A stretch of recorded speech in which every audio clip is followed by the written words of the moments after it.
O que vou te contar agora é mais do que uma história, é um aviso. Em Apiaí, o folclore não é apenas lenda, é sobrevivência.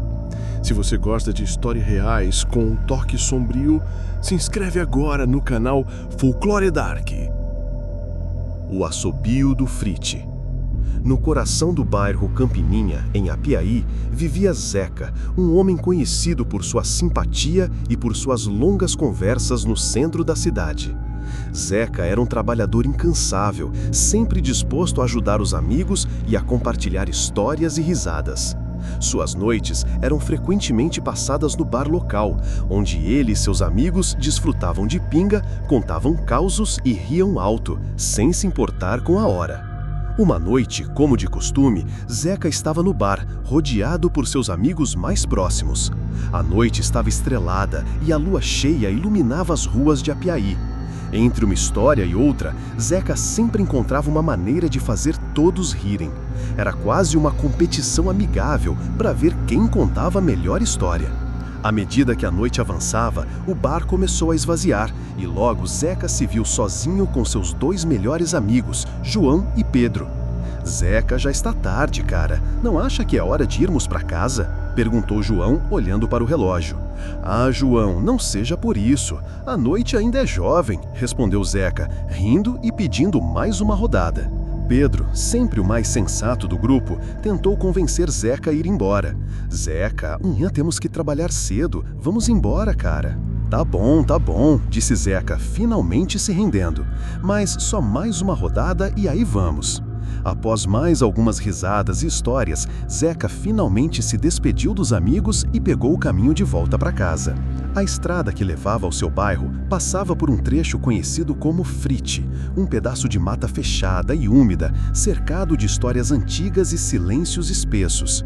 Era um lugar que muitos evitavam à noite, mas Zeca, em seu estado de embriaguez, não ligava para essas coisas. Enquanto caminhava cambaleando, Zeca sentiu o ar ficar mais frio. A lua, que antes iluminava seu caminho, agora parecia esconder-se atrás das nuvens. Ele parou por um momento, sentindo um calafrio percorrer sua espinha. Foi então que ouviu um assobio fino vindo de dentro da mata. "Quem está aí?" gritou Zeca, tentando parecer corajoso. Nenhuma resposta, apenas o assobio, agora mais alto e mais próximo. Zeca sorriu de canto, achando que era algum moleque zombando dele. Para provocar, respondeu com um assobio ainda mais alto e mandou meia dúzia de palavrões para dentro do mato, rindo alto. Foi nesse momento que a noite mudou. Sem aviso, algo saiu das sombras e caiu sobre ele com uma força brutal. Zeca foi derrubado no chão e levou socos e pontapés de todos os lados, como se fosse atacado por várias mãos invisíveis. Tentou gritar, mas sua voz não saía. O mato ao redor parecia se fechar e o chão parecia sugar seus passos. "O que é isso?" pensou Zeca, desesperado. Com um esforço quase sobre-humano, conseguiu se levantar e correr. Correu como nunca havia corrido, sentindo a coisa atrás dele respirando no seu cangote. Chegou em casa ofegante, com o rosto ensanguentado e os olhos arregalados de medo. Ao entrar em casa e trancar a porta, pensou que estava salvo. Mas então sentiu o mesmo assobio, agora dentro da sala. A luz tremeluziu e as sombras dançaram pelas paredes. Zeca ficou paralisado, encarando a escuridão. A entidade estava lá, esperando. Foi quando seu filho, ainda de colo, começou a chorar no berço, um choro agudo, desesperado. Na mesma hora, o assobio cessou. A sombra pareceu se desfazer no ar, como fumaça. Dizem que o choro de um inocente tem o poder de afastar o mal, e naquela noite foi o que salvou Zeca da entidade do Frite. No dia seguinte, Zeca acordou com o corpo dolorido e a mente confusa.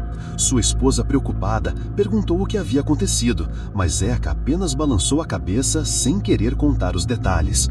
Ele sabia que algo sobrenatural havia acontecido e que não seria compreendido. Desde então, Zeca nunca mais voltou a beber no centro depois do cair da noite. E se algum amigo pergunta o porquê, ele apenas assobia baixinho e diz: Tem coisa no mato que não gosta de brincadeira. E assim, a lenda do assobio do Frite continuou a assombrar as noites de Apiaí, servindo como um aviso para aqueles que ousavam provocar o desconhecido. Pegue sua pipoca, se acomode no sofá, que já vai começar mais uma história, mostrando o lado enigmático do Vale do Ribeira. As Bruxas da Serra Fria.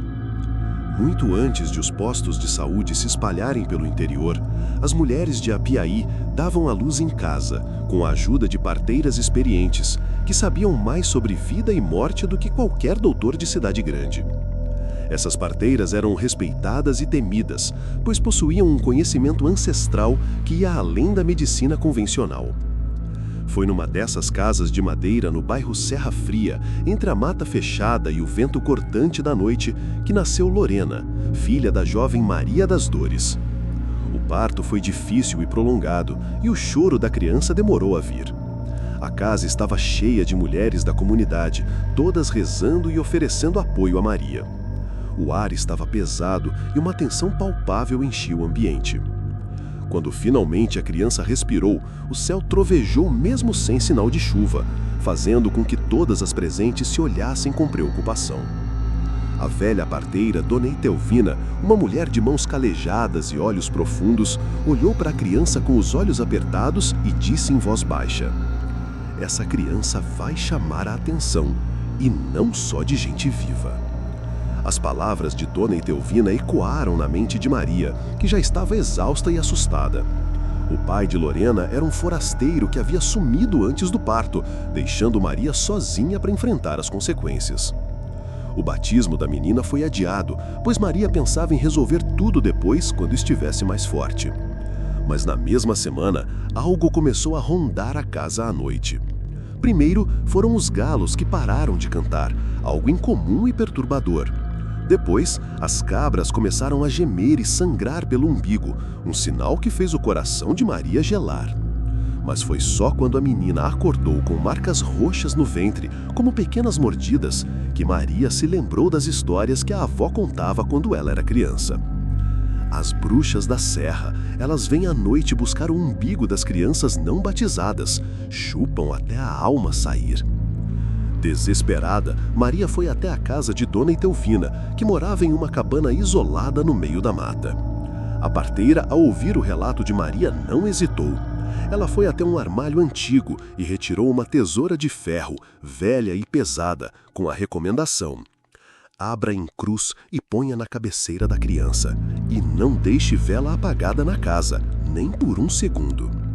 Maria seguiu as instruções de Dona Etelvina à risca. Ela colocou a tesoura aberta em cruz na cabeceira do berço de Lorena e acendeu uma vela, rezando para que a luz não se apagasse. A noite estava especialmente fria e o vento soprava forte, fazendo as paredes da casa rangerem. A vela do quarto de Maria vacilou, tremendo como se alguém soprasse de perto. E então ela viu 3 sombras esguias rondando o berço de Lorena, com olhos vermelhos como brasa. Eram mulheres de formas disformes, com braços longos e pele esticada como couro velho. O ar ficou ainda mais pesado e um cheiro de terra molhada encheu o quarto. Uma das bruxas sussurrou com uma voz que parecia vir do fundo da terra: "Essa ainda tem cheiro de alma fresca." Maria, paralisada de medo, não conseguia gritar. Ela apenas observava, impotente, enquanto as bruxas se aproximavam do berço.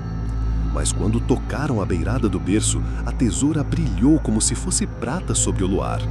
As bruxas recuaram, assobiando feito morcegos, e desapareceram na fumaça da vela que finalmente se apagou. No dia seguinte, Maria batizou a filha às pressas, com água da mina do bairro mesmo. Desde então, nenhuma bruxa voltou a assombrar a casa. Mas dizem que nas noites frias, quando o vento desce da serra e o mato se cala, ainda se ouve um leve estalo no ar, como de tesoura abrindo sozinha. E assim, a lenda das bruxas da Serra Fria continuou a ser contada de geração em geração, servindo como um aviso para aqueles que ousavam desafiar as forças do desconhecido. Gostou dessa história? Tem muitas outras vindo direto do coração sombrio do Vale do Ribeira. Clique em seguir. E lembra, nem toda lenda é só invenção. Comenta aqui, você já ouviu algo parecido?